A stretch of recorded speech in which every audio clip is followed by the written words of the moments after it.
Vamos ficar numa audição de quase 10 horas sem saberes qual é o crime que te acusam. A outra questão também, bom, talvez um assunto mais ou menos positivo, deram-nos oportunidade de virmos com o dossiê dos processos que nós já submetemos à Procuradoria desde o ano passado, que não tem resposta, para a Procuradoria, processo por processo, dossiê por dossiê, dar-nos o devido esclarecimento sobre o ponto de situação de cada um deles. Porque essa foi uma das questões que eu levantei. Há processos que estão aqui que não têm praticamente andamento nenhum, mas o caso do Venâncio tem comunicados de imprensa, tem toda esta celeridade incrível e com este aparato todo que é feito, e eu questionei a parcialidade da própria Procuradoria e disseram que vão nos dar a oportunidade de nos explicarem processo por processo em que estágio é que esses processos se encontram.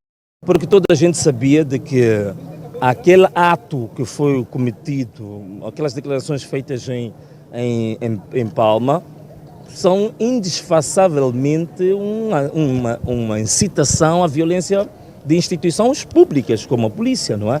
E vocês sabem que depois daquelas declarações que foram feitas, seguiram-se uma série de derramamentos de sangue verdadeiros, não é? Portanto, vocês, muito recentemente, já em Macinga, já foram 2 jovens que foram metralhados, assim, à semelhança do Elvino Dias. Eu próprio, vocês sabem muito bem de que sofri um atentado no dia 5 de março e tantos outros casos que foram registrados que, curiosamente, nós fizemos uma coisa, para não ficarmos na especulação, nós fizemos um relatório desses casos e apresentamos uma denúncia à Procuradoria e ao Ministério do Interior com um relatório detalhado das vítimas da minha organização política, do meu projeto político, que sofreram desde outubro até hoje. E já passo a vos dizer, com a atualização dos 2 casos de Macinga, neste momento do meu projeto político, foram 411 vítimas de violência policial grave, dos quais 42 mortos, portanto 42 assassinados dos quadros do meu projeto político. Portanto, esse relatório já deu entrada à Procuradoria, deu entrada no Ministério do Interior, é um deles que também havemos que vir para que nos esclareçam qual é o ponto de situação, o que a Procuradoria está a fazer, que diligências é que já tomou e para onde é que isso vai caminhar, não é? Na sua opinião, quem deve ser responsabilizado por esses saques, vandalizações de que é acusado agora? Não, olha, os saques, vandalizações, nós deixamos isso muito bem claro. Eu até agradeci o procurador hoje quando ele falou disso, disse, olha, é a pergunta que eu manifesto a minha gratidão profunda, porque tinha que esclarecer o caso. Os saques e vandalizações que aconteceram, toda a gente sabe que eles foram motivados por um fato precedente. Qual foi o fato precedente? Polícia da República de Moçambique, portanto, agentes qualificados e bem treinados, fizeram vandalização de armazéns, de lojas e de empreendimentos. E depois convocaram a população faminta para fazer o saque. Disso, como jornalista, melhor do que eu, certamente que já viu os vídeos que se tornaram virais de carros blindados arrombando armazéns e depois dizer à população para entrar e saquear. A população faminta significa que pura e simplesmente foi uma espécie de uma armadilha montada pela própria polícia para, no fim, o resultado ser qual?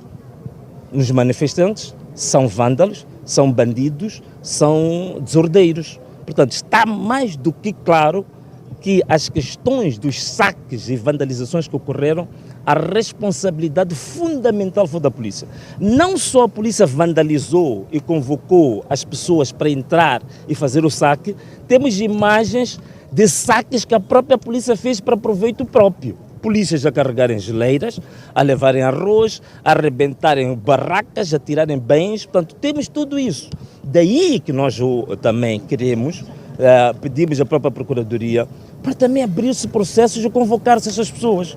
O comandante-geral da polícia anterior, Bernardino Rafael, devia ser uma pessoa que neste momento já devia estar a passar por um interrogatório, se calhar 2 vezes superior que o meu.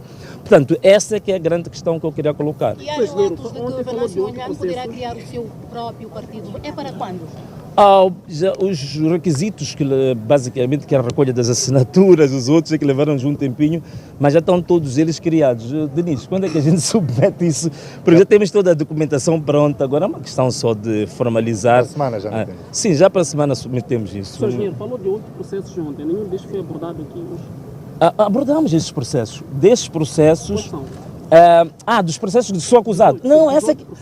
Essa que é a grande questão que eu estava a colocar desde o início. Ainda não sei, não me foi dito de que acusação, qual é a base da acusação que me levou a ser convocado. Portanto, o procurador não disse em nenhum momento: Venâncio, você é acusado, nos termos do processo X, de incitação à violência, de distúrbios, de qualquer outra coisa. Portanto, não há a tipologia do crime, eu ainda não conheço. Só pergunto. Como? Sim, Paulo Armando. Não. Estava a dirigir o próprio procurador ou esteve um outro? Não, um outro procurador. Obrigado, está bem? Obrigado pela vossa simpatia e obrigado pela vossa paciência também, ok? Está bem? Ok, muito obrigado. Muito bem, foram as declarações de Venâncio Mondlane, que hoje foi sintético, não é, na sua abordagem.